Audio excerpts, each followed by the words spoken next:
My name is Emily. I am 35 years old. 3 years ago, my husband was in a car accident.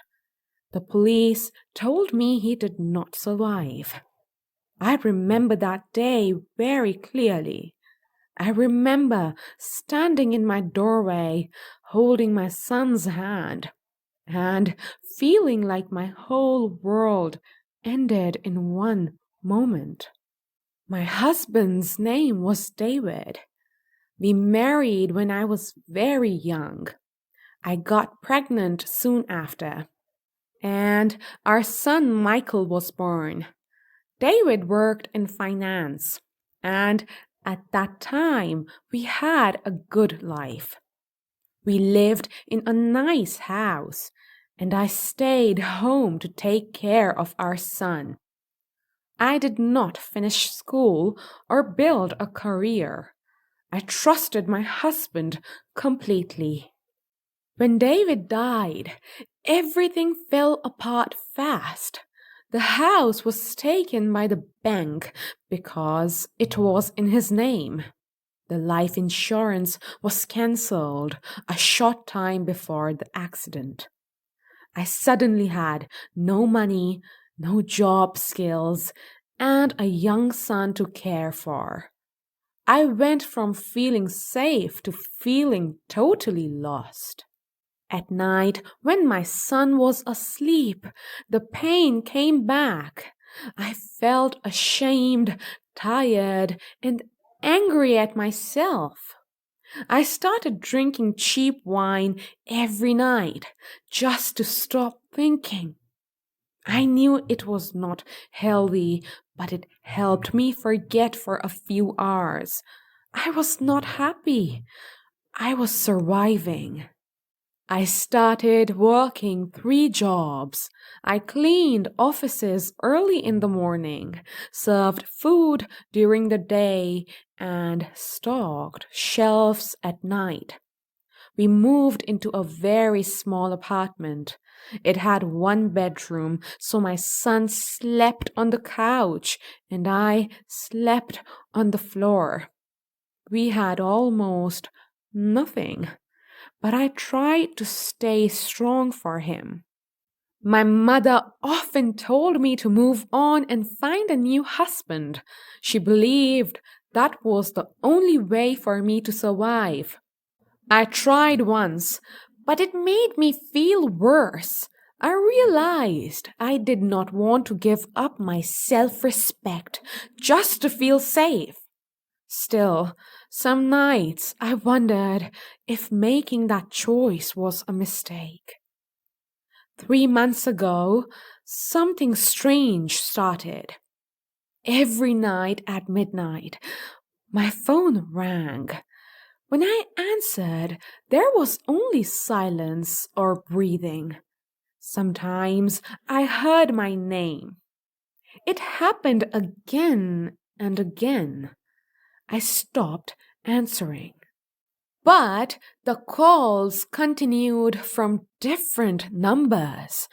The fear stayed with me even when the phone was quiet. I began drinking more. I was not sleeping well. My body was tired and my mind was always busy. I felt like I was breaking slowly. I did not know who was calling or why. And not knowing was the worst part.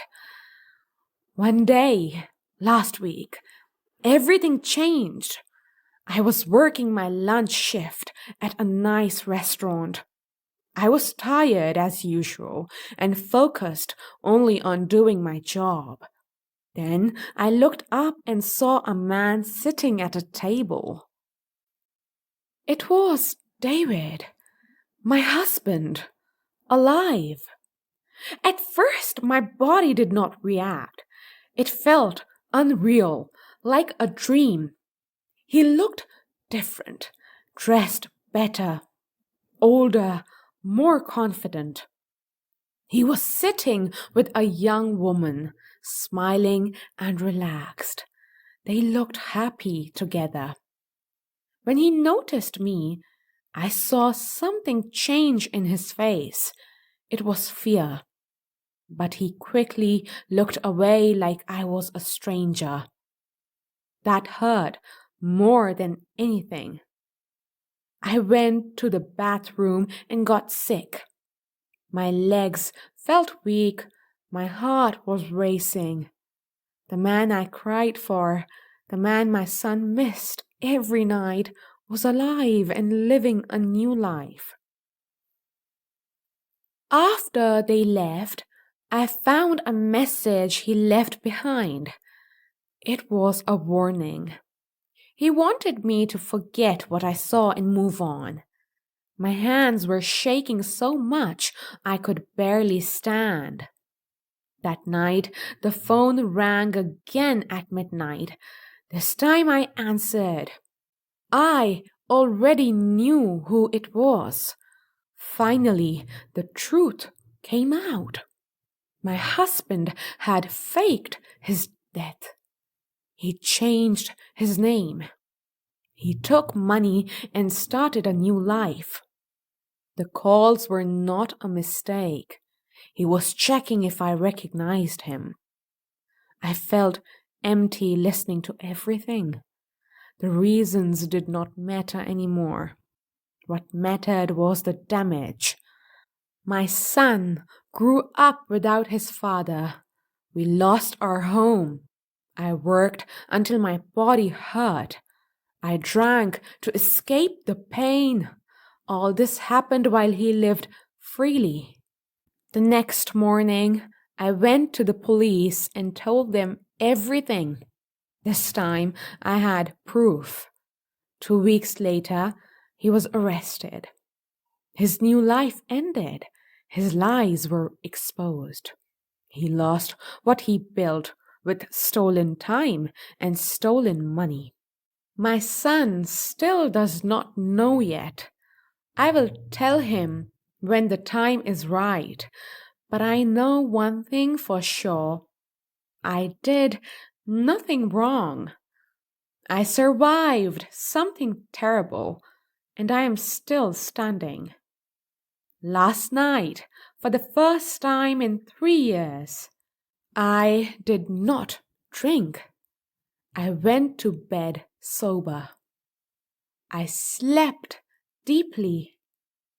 When I woke up, I felt something new. And for the first time in a long time, I feel free.